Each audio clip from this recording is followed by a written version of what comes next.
2007 година отидов кај Елизавета Канчевска-Милевска да побарам работа да ме вработи. 2013 ми одговори. Вика, рече вака да го прашам шефот Никола. 2013 ми стигна одговорот. 7 години Никола не ја одговарал на Елизавета дали да ме вработат или да не ме вработат. Не ми иде ни со Љупчо, не ми идеше ни со. На крај дојдовме на еден ден Љупчо денешна десна. Катастроф. Мислам, она што тој го пропагира сега. Не можам да со тоа, не можам да се помирам дека некогаш сум му верувал, дека некогаш сум стоел позади него, дека не можам да сватам тој твист сериозен, болно.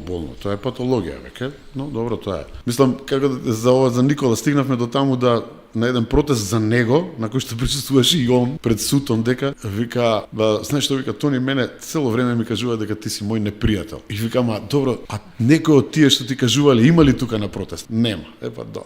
Стојан Чангелов пред неколку години рече нека не се плашат Тони Михайловски и војните инвалиди, нема да ги тепам.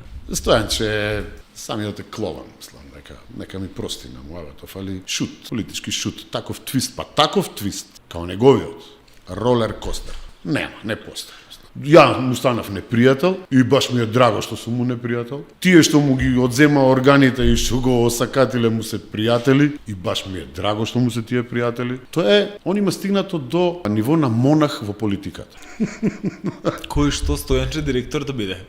Директор да било будем, чија страна. па што буде?